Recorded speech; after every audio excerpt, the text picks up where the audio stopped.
New tonight, just about everybody does it these days, heading over to the internet, searching for a diagnosis on an ache, a pain, or a sniffle, or any medical condition. But now a warning that all this information may be causing you much more harm than good. You have like a legitimate thing happening to your body and you don't know why. So Catherine Porter did what many of us do. She checked her symptoms on one of the free diagnostic websites. Numbness in my arms and hands. It went to my feet. Numbness or tingling.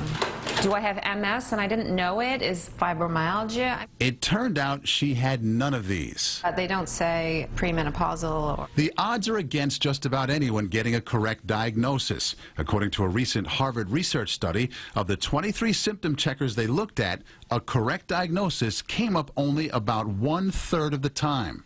The 34% of correct diagnosis doesn't surprise me at all. Lay people need to know that that's the level of accuracy that they're looking at.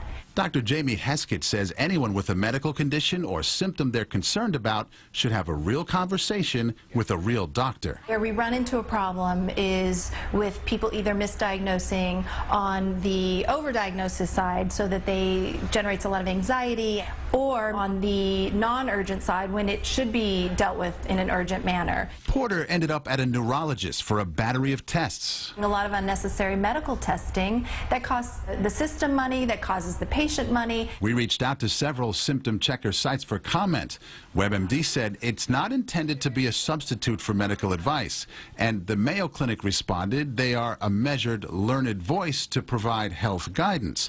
Gina Marie Jones went to her doctor with a computer diagnosis. And I went to the doctor saying I have bronchitis, and he says, no, you have allergies. She also looked up a diagnosis for swollen eyes. Then you go down the line, okay, I got this, I have this, I have this.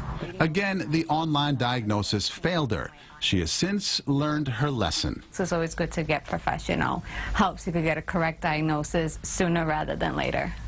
And there are some advanced symptom checker options that allow patients to actually chat with an online doctor. Some of them are free, some of them charge a small fee. But the best advice, if you're really concerned about something, is to talk to your doctor, not a diagnostic website. Very Which good. we all do, though. Our doctor says, don't be reading. Yeah. Stop reading all that stuff. I try to look for just symptoms to look out for, No. but not a diagnosis. Anyway.